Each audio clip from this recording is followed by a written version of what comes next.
Hello friends, आज हम आपको कराएंगे एक्सरसाइज 2.5। ये JCERT का किताब है, क्लास 8 मैथ्स का। हम आपको क्वेश्चन नंबर 1 से 4 तक करा दिए हैं। आज हम आपको कराएंगे क्वेश्चन नंबर 5। ठीक है, क्वेश्चन नंबर 5 से आप क्वेश्चन देख लीजिए, फिर आपको हम बताते हैं। ये क्वेश्चन नंबर 5 है। निम्नलिखित संख्याओं में से प्रत्येक में कम से कम कितना जोड़ा जाए कि वह एक पूर्ण वर्ग संख्या प्राप्त हो जाए। इस प्रकार प्राप्त पूर्ण वर्ग संख्याओं का वर्गमूल भी ज्ञात कीजिए। ठीक है, ये क्वेश्चन नंबर 5 है। क्वेश्चन नंबर 6, 4 अंकों की सबसे बड़ी संख्या निकालिए जो पूर्ण वर्ग हो। ये बाद में देखिएगा, अभी आप ये क्वेश्चन देख लीजिए, हम आपको ये सब कराएंगे। ठीक, क्वेश्चन नंबर 5 देखिए। निम्नलिखित संख्याओं में से प्रत्येक में कम से कम कितना जोड़ा जाए कि एक पूर्ण वर्ग संख्या प्राप्त हो जाए। इस प्रकार प्राप्त पूर्ण वर्ग संख्याओं का वर्गमूल भी ज्ञात कीजिए। पहले वाले क्या था, कितना घटाया जाए, अब इसमें है कितना जोड़ा जाए। अब 252 को आप यही भाग विधि से वर्गमूल निकाल लीजिए, इसका यही बार लगाइए। ठीक है, इसका 52 के ऊपर एक बार, 2 के ऊपर एक बार। इसका पहले वाला वीडियो आप देख लीजिए जो एक्सरसाइज 2.5 का क्वेश्चन नंबर 1 2 किया गया है, वो वाला वीडियो देख लीजिए, प्लेलिस्ट में है। फिर आपको और समझने में आसानी रहेगी। ये 1 1 जा 1 आ गया, इसका वर्ग किया तो ये 1 आया, ये इधर 1 जोड़ दिया तो 26 आया। 26 को 6 से जोड़ देने से 156 आएगा, लेकिन हमारे पास है 152। तो हम क्या करेंगे ना, 156 माइनस 152 4 हुआ, 4 जोड़ने से हमें पूर्ण वर्ग संख्या प्राप्त हो जाएगा, तो वर्गमूल 16 हो जाएगा। ठीक है, अगर इसको हम जोड़ देंगे 4, ये देखिए इसको भी कर दिया है। 256 को इसका वही भाग विधि से वर्गमूल निकाल दिया है। ये 1 है, ये 6 है, थोड़ा ऊपर छोटा छोटा हो गया। 1 1 जा 1, फिर 56 को लगाया, ये 2 1 आया, इसको माइनस 256, ये 1 1 जा 1 आया, ये 1 आया, ये 156 हो जाएगा, ये 156 हो जाएगा, तो ये 156 हो जाएगा। ठीक है, 26 इंटू 6 इक्वल टू 156। अब ये 1825, इसको भी देखिए, इसको भी यही, इसको ऊपर बार लगा दिया। 4 4 जा 16, ऐसे कोई संख्या जो उसका वर्ग सोचना पड़ेगा जो 18 से छोटा हो। तो 4 4 जा 16 आया, तो नीचे 4 + 4 8 आ गया, ये 2 नीचे 18 माइनस 16 2 आया, 25 आया। तो 18 अगर हम 18 3 जा 3 करेंगे तो 249 आएगा। तो 249 माइनस 25, तो इधर हम 24 जोड़ देंगे तो 1849 आ जाएगा, तो पूर्ण वर्ग संख्या हो जाएगा 43 हो जाएगा। ठीक, अब देख लीजिए, समझ लीजिए, समझने से आपको बहुत आसानी रहेगी। हमको इतना भाग विधि से वर्गमूल निकालना आ गया, भाग विधि से वर्गमूल निकालना आ गया, तो आपको 3 से आपको गुना करना पड़ेगा। 83 इंटू 3, तो आपका 249 आएगा, तो ये 24 आया। 1825 में 24 जोड़ने से हमें पूर्ण वर्ग संख्या प्राप्त हो जाएगा। ठीक,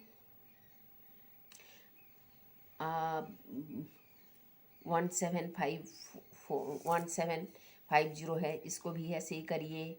4 4 जा 16, 150 आया, तो 82 इंटू 2 करेंगे तो 164, 164 माइनस 150, 14 जोड़ने से हमें 1750 के साथ अगर हम 14 जोड़ देंगे तो हमें पूर्ण वर्ग संख्या प्राप्त हो जाएगा। ठीक है, अब देख लीजिए एक्सरसाइज 2.5 का क्वेश्चन नंबर 5। ये 1 2, ये 3, 1750 ये वाला 3 है। ये वाला पूरा 1 हो जाएगा, ये 2 हो जाएगा, ये इसका आंसर ये 2 हो जाएगा। ठीक है, भाग विधि से अगर सीख लिया तो आपको बहुत आसानी रहेगी। उधर हम अच्छा से समझा दिए हैं, वो वाला देख लीजिए, प्लेलिस्ट में है। आपको थंबनेल देखते ही पता चल जाएगा, उसमें लिखा है कौन सा क्वेश्चन किस में कराया हुआ है। ठीक, आपका 5 हो गया। 6 देखिए, क्वेश्चन नंबर 6 देखिए। 4 अंकों की सबसे बड़ी संख्या निकालिए जो पूर्ण वर्ग हो। 4 अंकों की बड़ी संख्या 4 9 होता है, आप जानते हैं। तो 4 9 को आप यही भाग विधि से आप इसका वर्गमूल निकालिए, भाग विधि से निकाल दीजिए। वही ऐसे बार लगाइए, ये दोनों संख्या पे बार लगा है। ऐसा कोई संख्या का वर्ग सोचिए जो 99 से छोटा हो। तो 9 9 जाए 81, माइनस 81 आया तो आपको ये 1899 आ जाएगा। ये प्लस 9 है, 1899 प्लस 18 आया। अब हम इधर 9 लगाएंगे, इधर 9 लगाएंगे तो 189 इंटू 9 करके हमें 1701 आएगा। ये 189 इंटू 9, तब जाके आपको आएगा 189 इंटू 9, ये 170 आया। तो ये 198 इसका शेषफल रहा। ये 198 को अगर माइनस कर देंगे 9801 तो आपको पूर्ण वर्ग संख्या आ जाएगा। 99 उसका वर्ग संख्या होगा। ठीक है, 9801। यही भाग विधि से आप वर्गमूल निकाल लीजिए। ठीक है, आप क्वेश्चन नंबर 7 इसको भी देखिए। 7 अंकों की सबसे छोटी संख्या ज्ञात कीजिए। जो छोटी संख्या बताइए जो पूर्ण वर्ग हो। 6 अंकों की सबसे छोटी संख्या बोला है तो 1 के ऊपर 5 जीरो हो जाएगा, ये तो पता है। तो इस पे बार लगा दीजिए, इस पे भी बार लग गया। तो वही भाग विधि से इसका वर्गमूल निकालिए। तो -3 3 जा 9, ये माइनस में होगा, इधर +3 होगा। दोनों संख्या उतार दीजिए, ये 61 आया। 61 जा 61, इसको माइनस करिए, ये 39 आया। तो इसका जीरो उतार दीजिए। 616 को आप 6 से मल्टीप्लाई करिए तो 3696 आएगा। तो ये माइनस आएगा, तो आपको ये पूर्ण वर्ग संख्या प्राप्त नहीं हो रहा है। इसीलिए इसके दूसरा 317 को देखिए। 31 स्क्वायर जो है पूर्ण वर्ग संख्या प्राप्त नहीं हो रहा है क्योंकि शेषफल आ रहा है। ये 317 को आप 317 को मल्टीप्लाई करिए।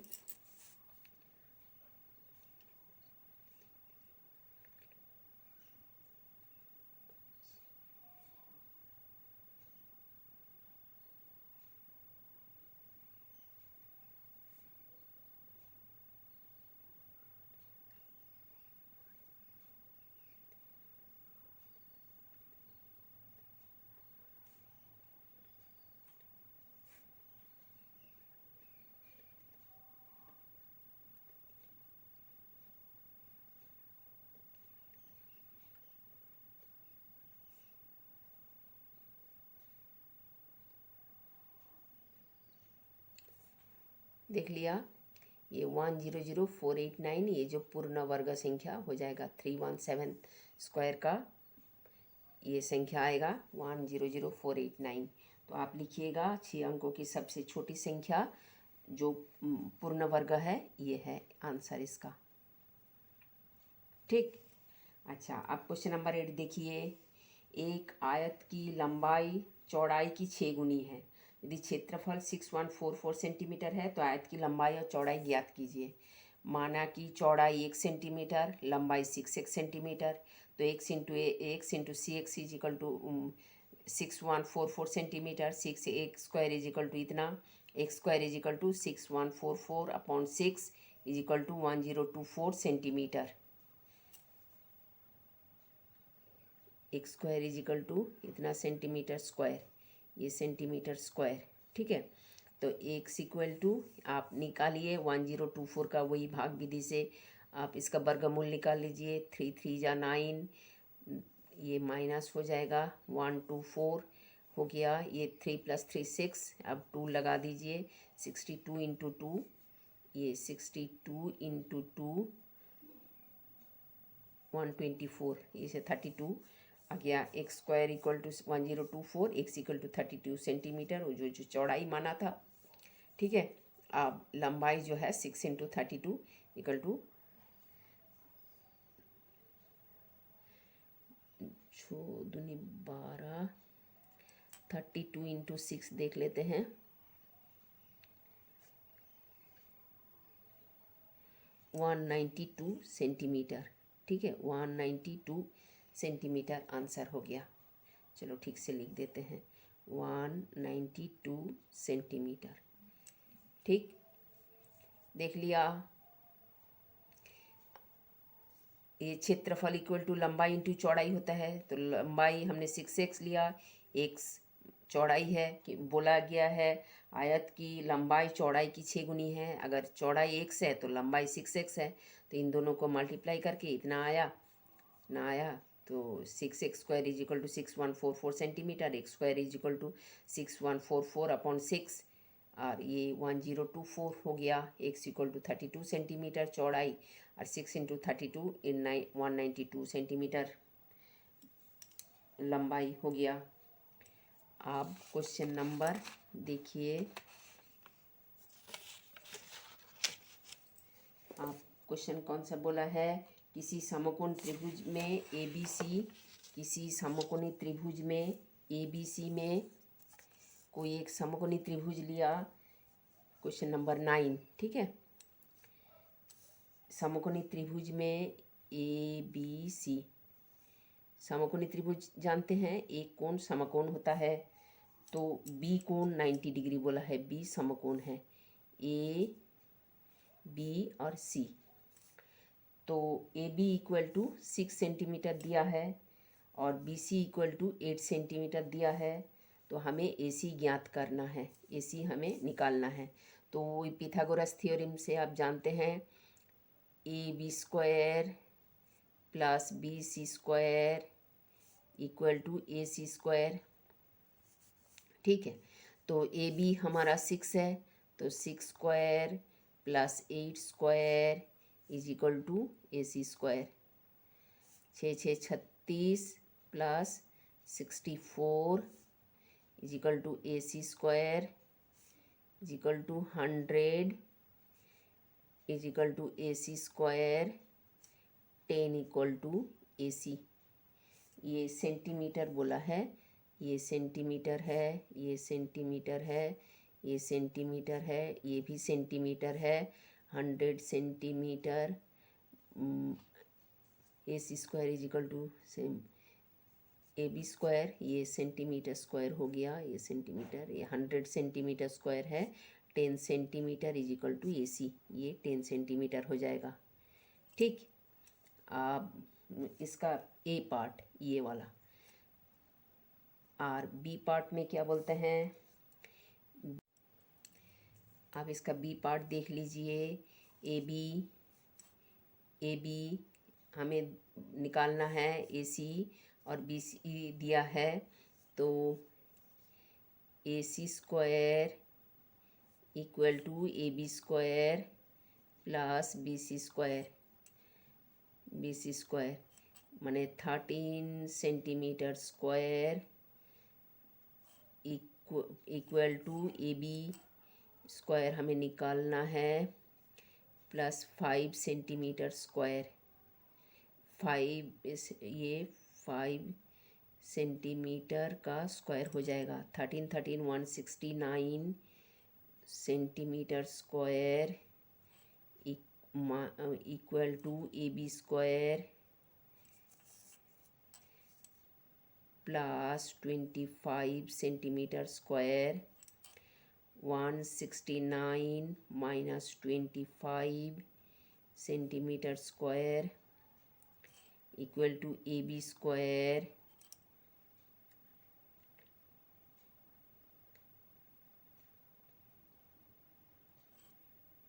Equal to A B square, centimetre square equal to A B square,